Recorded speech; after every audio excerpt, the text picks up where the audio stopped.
people weighing in on how much they want to see Jayden Daniels play. So it's not a prediction. It's what you want. I mean, crap, I'd want to see the whole game, so I would vote for 2 quarters or more. But most people, the majority, are going for 3 to 4 series. Not surprising. Which is reasonable, I think. And then 3 to 4 is kind of what I expect. I mean, back in the day, 2 would be nubs. If you only got 2 series, unless it's the 2 scenario touchdown where you drives. say Unless they're 2 long touchdown drives. Okay, then boom. 2 touchdown drives. Then you just don't. Then all of a sudden, enough. you Take don't the want to see him cap get off. hurt. I mean, if they're 9-10-minute drives, that's it. I mean, it's do. basically 2 quarters. They honestly, at this point, I don't think they really need to see that much more. They just, you just get reps. But like they're showing they know highlights what they got. on the NFL Network right now. They're showing highlights of Drake May. You kind of want to see a little of everything, right? So you'd want to see the deep ball. You'd want to see how he handles pressure. You want to see a little of everything, which, the Patriots got. He said 11 pass attempts. He had 4 rushes. He had a deep shot. He had Should have been caught. Yeah, he had some pressure situations. I think he was sacked once. So I think you want to see a little of everything. I will from say Jayden this. as well. Yeah. I did watch the second episode of Hard Knocks yesterday with the Bears. Yeah. And again, most boring team ever. I haven't seen it yet. Worst team ever to document. The only intriguing thing is Caleb. And I'm kind of biased against Caleb. I'll just be honest. It's not my thing, like painting fingernails and carrying purses and stuff. But guys do that. But whatever. It's not my thing. He does have a ridiculous arm on the run. Yes. And it jumps out. Did you watch the highlights from the first game? Well, I watched Hard Knocks. That's what I watched. Did they show the highlights from the first game? I don't remember. I watched Caleb's. I watched the Bears Hard Knocks yesterday, and I don't know if it was scrimmage or game. I was barely paying attention, but I was watching it, and that guy can move left and throw right, and he throws seeds. His throws on the run are a show. He's like Mahomes. That's what he did in college. That's why he was the number 1 pick. I still don't. 100%. He's still not my favorite guy in the world. He is taking the meeting seriously. I'll give him credit. He seems to be locking in. Eberflus, I actually like Eberflus. I thought he was kind of a goofball. Like, Eberflus. Like, what a terrible name. But he's actually a decent guy. I kind of like him. And they're coaching him up. I don't know. Well, I'm telling you, this Hard Knocks is the worst ever. Coming off the Giants Hard Knocks, get out of here. He had 2 throws in the preseason game, which were really impressive. The one where he's pressured big time, and he almost does the no-look pass. I don't think it was a no-look pass, but he throws against his body to the left. And I think that one went for a really long gain. Short pass, but he's about to get hammered, and he just throws it against his body over here. But you're talking about on the rollout. That's why I was asking if it was the game. He had one which was a designed rollout where he's basically kind of running a bootleg. Yeah. And he's throwing got against his body. He's got one guy on his – no, this wasn't really against his body because he's throwing to the right. So he's rolling to the right, and he's got one guy chasing him. He's got another guy who's about to smash him. And the guy's like 30 yards downfield, pretty covered. Like the guy at the corner's like right on the guy, and he just throws a dime. Like perfect 30-yard strike. It reminded me of, I keep bringing up Patrick Mahomes, but Aaron Rodgers, I think, is super proficient in that. Where, Aaron Rodgers, I don't know, 5 or 6 years ago had that one where he was rolling left and threw like a ridiculous one on the sideline. But he just has that ability, which I think is next level. Like when we did our rankings, I think we all did it honestly. Obviously, bias is going to creep in, right? Because we've all heard reports, watched reports. We know who won the Heisman. But I tried to do an honest assessment and just watched literally like 2 minutes of film on each, and like his highlights are like next level compared to everybody else's highlights. I'm just hoping Jaden's the best of the bunch, and I'm hoping Caleb throws like 25 interceptions. Yeah. I think he'll have a bunch of highlight reel plays. I'm just hoping he throws a preponderance of interceptions. A lot of people in the national media think that they're going to be that Houston Texans type team. That Caleb's going to have that type of year. He's got weapons. They draft Odunze. He's got 3 legit receivers. Yeah. He's got a good tight end in Komet. Yeah. Can't remember. They bring in Swift from Philly. Somebody picked him to go to the Super Bowl. I think it might have been Nick Wright from Fox. He's crazy. He ain't going to the Super Bowl. That the long-haired donk? Yeah. He also said that's hot take-ish. Yeah, Nick Wright also said that it's bad that Jalen Hurts hasn't thrown an interception in camp. You need to get it out of the system. Why? Like it matters? It means nothing. He needs to take more chances. Come on. But the Bears they weren't like 4-13 last year. You know what I mean?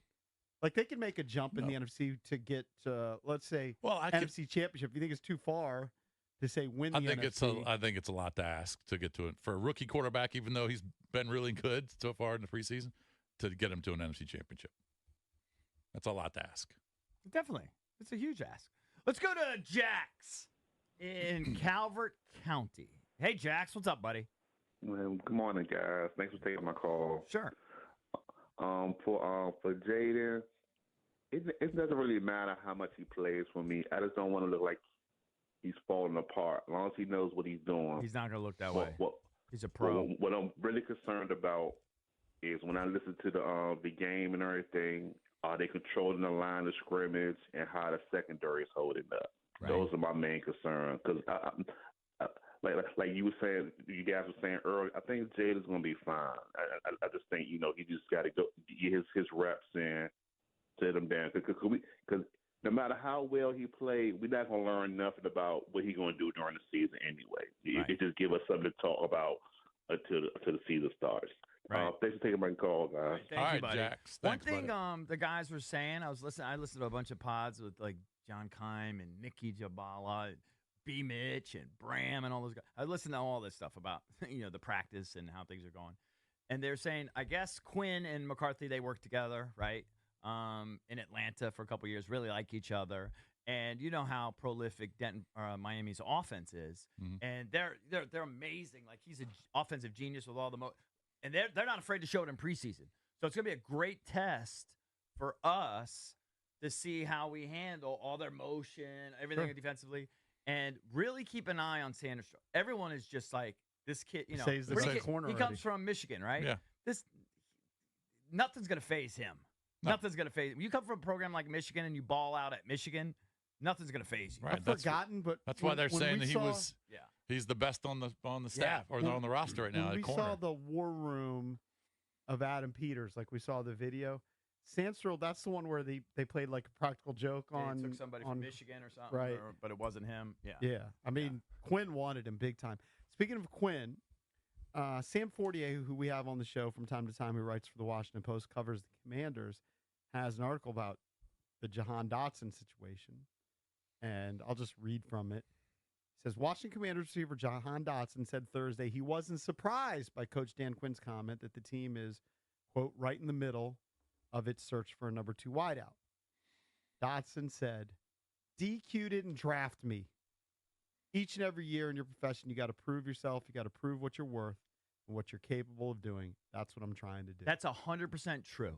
I could tell you that from my kids, playing in college, and you get new coaches that come in. They're not the coaches that recruit you. You got to reprove yourself. They have nothing invested in you.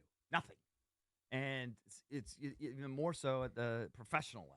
Kind of like when we got that new program director at HFS years ago. And she said every we sounded time like you a have locker a new room. program director or a new boss. I don't care if you work at Xerox or freaking, you know what I mean? Wherever you work. Xerox even a company anymore? I don't know. It was a 100-year-old company. If you work for Microsoft, if you get a new boss, you got to reestablish yourself. They still crank out printers. They do. Xerox, their money. All right. I don't know how I came up with that. You work at Enron. Yeah. Was that the awful Friday after the show meetings? I was thinking of Lisa. Yeah, that like she became like a terrible time to have meetings Friday at 10. We got recruited to go to HFS. We had a program director, and then a couple months later, they brought in somebody new. Yeah. and anytime you have a new boss, you got to reestablish yourself. She was a music person, which is great, and she didn't necessarily get the appeal of the Junkies, but eventually she got it. She didn't get it. No, I don't think she liked it, but eventually she got it. We had like 8,000 people show up for a turkey bowl. She tolerated it.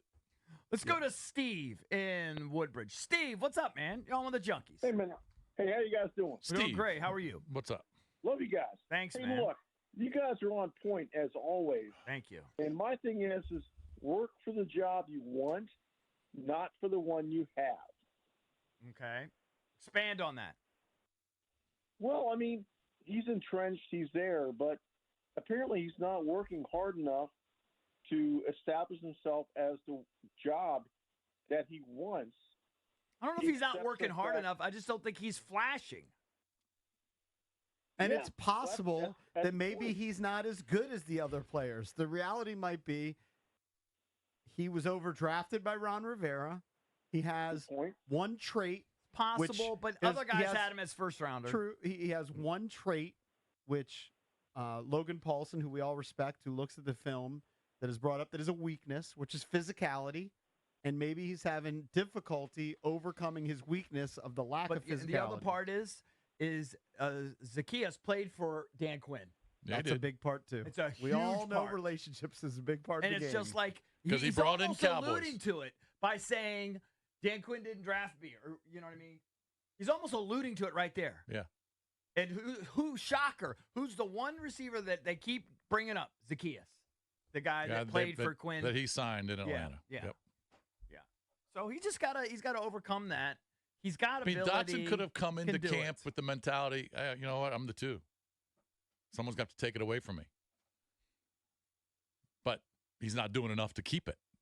You know what I mean? So maybe he wasn't given 100% in mini camps and early in training camp. Now he knows it's real. I don't know if it's not given 100%. Well, we don't know. He seems like a great kid. I guess but you got to make plays. Sometimes that's out of your control. Sometimes like you say, I think it goes a little deeper than that. So you think it's an effort thing? I don't think that's an effort. Maybe it's a determination thing. It might be a combination of all of it. The other factor is, we all know teachers' pets, right? People that are the teacher's pet. Yeah. Zacchaeus might be a teacher's pet type of guy. Well, exactly. No knock on his skill or whatever, but he does everything that's asked. His body language is great. Oh, the body language thing, yeah. I mean, it could be. Oh, I believe in body language a million percent. And that could be an issue, too. 1,000,000%. But, hey, on Saturday, when we watch the Commanders against Dolphins, play number 1 might be a deep shot to Dotson. He catches it, and all is good in the world. Because now all of a sudden everybody loves Diami now. The guy makes one play. No, people were raving about Diami before that. They just were. I have a problem when people rave in all these training camps. I mean, we've been doing it every year. We usually talk about some 5th receiver, rave about him, and then they don't do anything. Well, they may not do anything, but it doesn't mean that they weren't popping in camp. They may not do anything when the regular season comes, but it doesn't take away from them actually. And everybody was saying Diami was having a good camp. I mean, this is what it is. But this is also what we talk about. Yes. Because you haven't seen them. You don't see the starters for very long. You talk about the backups. I can't remember the name, but it's probably like 10 years ago. There was like some white wide receiver. Everybody's like, oh, my God, this guy's always making plays all the time. No, you're talking about Richmond Flowers. Maybe. He's like an agent Was he from Duke? Yeah, he's an agent now. But like every year there's some guy that's the talk of the town. He's always like some 5th or 6th receiver. Diami's a little different because he's still different. He's been around. He plays on teams. But I would have, and this is kind of my view of Zacchaeus, and I can be wrong, is I have generally a perception if somebody hasn't really done much in 5 years. He's been around for 5 seasons. His best season was 40 catches. Drab makes an excellent point. They didn't throw the ball much, Arthur Smith. And he was, if you look at the stats, their second leading receiver behind Drake London that year. But I have a general perception that you kind of are what you are 5 years in. Sure. And Diami's not 5 years in. Here's what he is. But like Diami's enough 3 seasons in almost. that it's like I'm almost throwing him in with like when this is going way back, but when they had Malcolm Kelly and was it Devin Thomas? Oh, yeah. He was barely here. Remember they drafted those guys and they were all high picks. Yeah. And then they didn't do anything after a year. So then you give them a second year. Then you give them a second year. And then it's like, you know what? This is just not going to happen. Well, the difference is, here's what he is. He's an undrafted free agent that's in 5 years got over 100 catches, 1,500 yards, 10 touchdowns, and 14.5 yards per catch. I think that's actually pretty good. Undrafted free agent. He just hasn't had the opportunity. I mean, no one's saying he's a star. They're just saying he's fighting for playing time. No one's saying he's going to be a star. I mean, they just don't have a bunch of Pro Bowlers. Yeah, they got what you got. Semi-star and Terry. You got what you got. So you got to make those guys work. And it feels like Diami Brown maybe slightly ahead of who's the guy they had that was around for like 3 years and we kept waiting for him to do something that they just finally gave up on last. Dotson. Dotson. Whatever that guy's name was. What was that guy's name? Josh Dotson. Josh It Dotson. feels like De'Ami Brown forgot about him. Is slightly ahead of Josh Dotson. He didn't a do little jack. more production, but he's on that track. That was the drunk guy's pick. What was McLuhan. That was Scott McLuhan. That draft sucked. He was terrible. Well, their drafts have sucked for the most part a lot in the last 10 years. That's true. I mean, come on. Well, yeah, if you didn't have good drafts, you'd turn into a good team. They've been a terrible team. Josh. I mean, a few picks here and there Dotson. pan out, but most of them have not. Dotson was a first-round pick. Yeah. Where'd he go? Did he go to TCU? Yes. Yeah, he's definitely a Texas school, remember. But Dotson did have 44 catches in 2018. Mm-hmm. Well, he also had injuries and everything. But remember, he was supposed to be super athletic, make all these contested catches and everything. Had 6 touchdowns in 2017. Yeah. It's actually more production than De'Ami Brown. No, Josh Dotson might be remarkably close to Jahan Dotson. Yes. More so than Zacchaeus. Hopefully not. Yeah.